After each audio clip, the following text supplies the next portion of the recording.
work at a zoo. It's not the type of zoo you're thinking of right now, though. I don't have the pleasure of working alongside tigers and bears and all that. My job is a little more unnatural. I run a semi-autonomous holding facility in the middle of the Mojave Desert. It was built by a company that doesn't exist, and is run by a branch of the government you've never heard of. Technically, I don't even exist. I was killed in a single car crash about 6 years ago. My family was probably being notified of my demise right as the helicopter touched down in this godforsaken place. The pay is incredible though. A cool $200,000 a year for watching computer screens and pressing buttons every now and then. I also get a small hazard bonus when I help introduce a new prisoner. But I'll get to that. The prison I run doesn't hold people. It holds things. The type of thing most people will only see in their worst nightmares. You see, the government organization I work for exists to capture and hold anything that doesn't belong in the natural world. They started during World War II, when soldiers started reporting mysterious disappearances and outright killings due to monsters. Naturally, the government decided the only thing they wanted killing soldiers was bullets, so they sent some super well-trained guys out to investigate. They ended up all getting killed out in some German forest. But the idea stuck around, and the Federal Department of Nothing was created. Back to where I work. The prison is underground, and the only way in that I have access to is a very conspicuous shed with a ladder inside. Once I'm inside, there's a full biometric smorgasbord of locks to get through that takes about 10 minutes. Not that anyone would be able to get down there anyways. What with all the landmines outside. It's actually pretty cozy from there.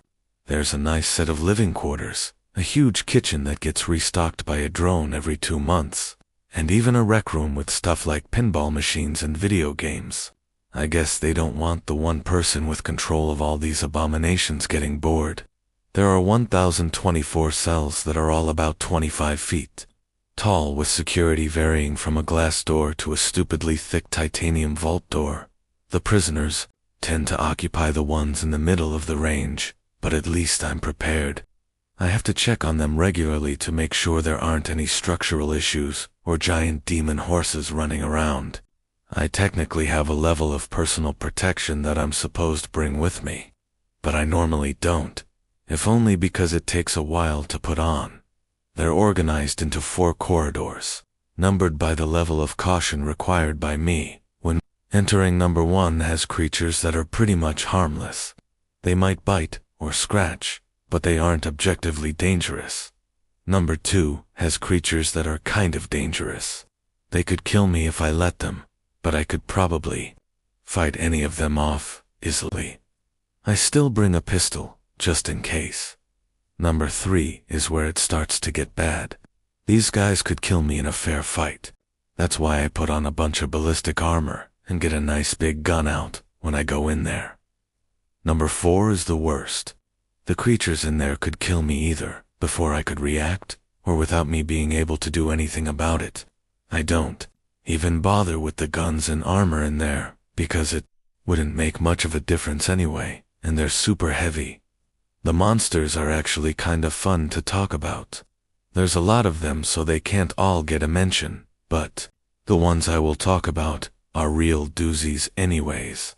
They normally arrive in an unmanned cargo helicopter, and I have to open the cargo hatch in the roof of Corridor 1. Instead of building 4 doors above ground, I guess they decided it would just be easier for me to forklift everything around. From there, the documents attached to the mess of steel and cement tell me what it is and where it goes. I usually grab the forklift and put them in the closest open slot in their corridor. The transfer process is fairly simple. The cage plugs into the cell like a power socket and secures itself with electromagnets. I wish there was some big dramatic lever on the back that would open the door and release the beast, but it's just an inconspicuous little button. The door opens, and the creature is forced into the cage somehow. I guess I've never seen the inside of one of them. Then I reset the doors, unplug the cage, and send it back up to the helicopter. I get an extra 50,000 every time I do this. But the only real risk is if I screw something up, or decide I want to get up close and personal with a Wendigo. Right, the prisoners. Most of the scary ones are in Block 4, because they're not scary for nothing. I think the worst thing we have here is a bunch of high school kids got slaughtered at some camp slasher style a couple years ago. The guys that went out there brought Skinny back. I just call him Skinny, since it's shorter, and it's actually pretty apt. It just looks like a normal old man most of the time, but occasionally when I check on it, it's something straight from hell. Imagine a creature that looks like a wolf, but there's something off, like the way its snout is constantly shifting in space like a projection, or the unnatural hue of its eyes. It just looks horrifying, and words really don't do it justice. It could easily rip me to shreds, but the scariest part is that it can talk. It talks to me through the camera in its cell. It likes to talk about my wife, not that I've told it anything about her, or anything at all for that matter. Any form of contact between me and a creature is strictly forbidden. There are some good old-fashioned monsters here though. There's a werewolf that's actually the same one from that German forest that started this. It kept roaming around, but got hit by some random artillery, and couldn't fight back when the next guys came. They kept it in a big pit over there. But when this place got built, it was the one to pop the champagne. An absolutely massive beast to be sure, but it's a lot less scary with all that metal in front of it. I am concerned about the claw marks though. They're starting to leave real impressions in the walls. Some of the level 1 guys are kind of interesting. There used to be a squonk, which is basically a little creature, kind of like a gopher, that's covered in warts and rough skin. It's completely harmless, but it cries a lot, and it's really sad in general. One day when I checked it, there was just a puddle where it had been sitting. I looked him up and it turns out it probably cried himself to death and dissolved into the puddle. It sucks, but at least it's less work for me. There's also a hoop snake. It probably wouldn't be here if it weren't for the fact it had killed 4 people at a trailer park in New Mexico, since it's really just a snake. It looks like a rattlesnake, but it grabs its tail in its mouth and rolls like a hula hoop really fast. Apparently the venom is a lot worse too, like die-before-you-call-911, worse. Well, that's it for now. I need to get to sleep because I'm taking a delivery tomorrow.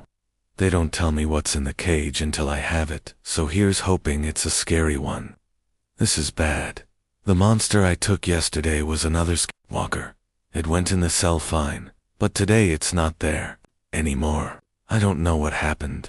Maybe it tricked me somehow and I don't remember. I've contacted my supervisor and he said a containment team will be here in 2 days. I'm locked down in the living quarters.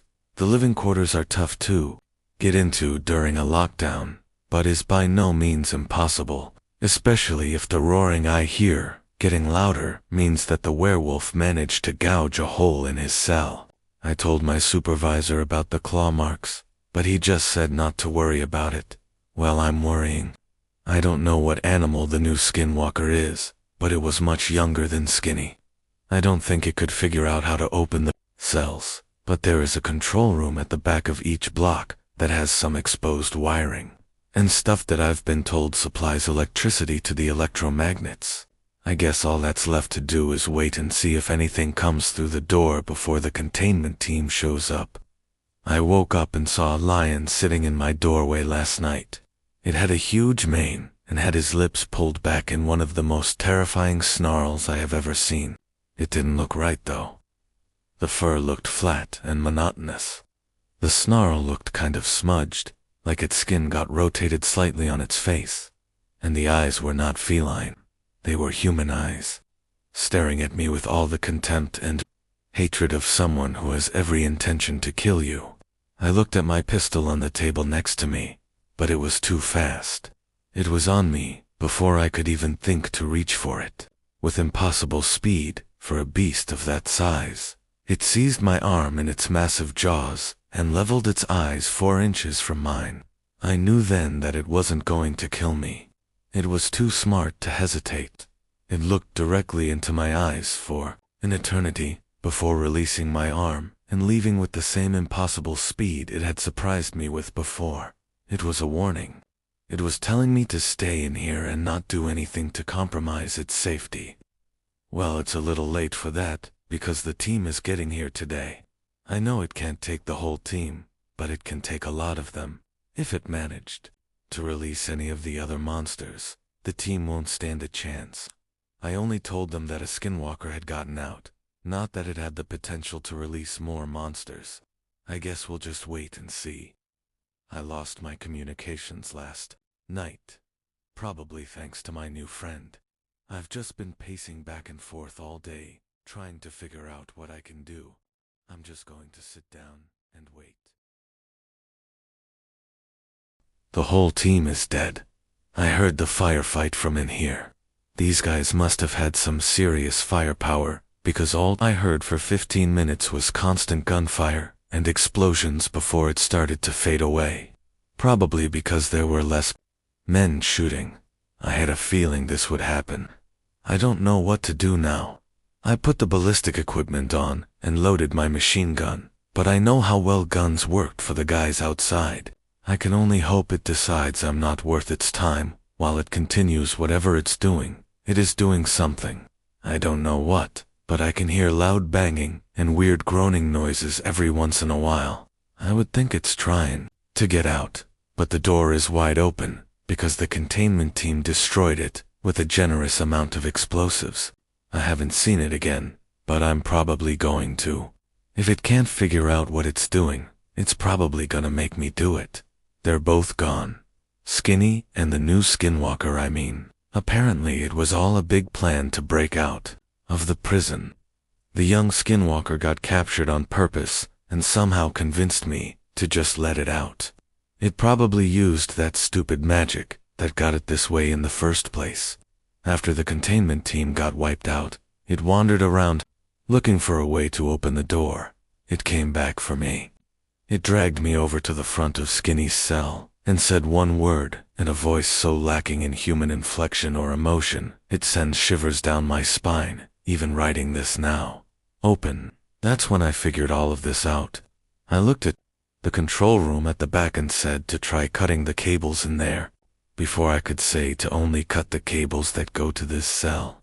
It ran down the corridor with its ridiculous speed and sliced every wire clean in half with a single smooth motion of its paw. I would say all hell broke loose, but that's a bit of an understatement. The skinwalker was the first to realize what had happened and was back at the cell before I could blink. Then the room came to life. Every creature in here rushed towards the gate connecting to the main corridor. As they ran, they were biting, kicking, and scratching at each other mercilessly. By the time the mass of death and fury neared the gate, several of them were bleeding to death or already dead on the ground. The only two left to reach the gate were the werewolf and a chupacabra.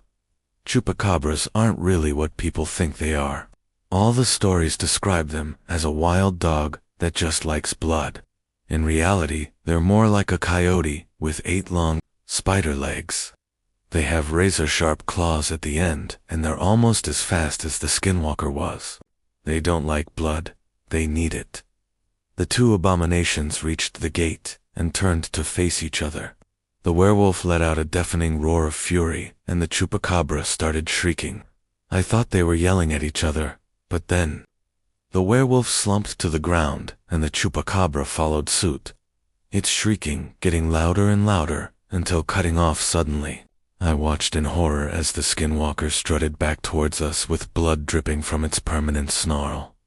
The beast tugged on the handle to the door, and it gave away with ease, revealing a wolf half the size of the beast sitting calmly in the center of the room. The two exchanged a single glance before I felt a sudden pressure in my chest, and I realized I was in the air. I hit the wall opposite the gate hard enough to break at least a few ribs, if not something more serious. They both stared at me with an emotion in their eyes I couldn't discern, and made a break for the gate. The lion was noticeably slower than before, but it was probably just keeping pace with Skinny. The gate was no match for the beasts, and by the time I finally remembered to breathe, they were gone. After throwing up, out of fear, relief and pain combined, I pulled off my ballistic gear there in the corridor and struggled my way back to the office to see if I could get the word out that the team had been slaughtered and 2 skinwalkers were free. I was right about the broken ribs, and I got a concussion on top of that. The communications were still down, so I did the only thing I could. I turned on the TV and waited for them to realize the first team never came back. To enjoy more content, please click the like button and subscribe to our channel.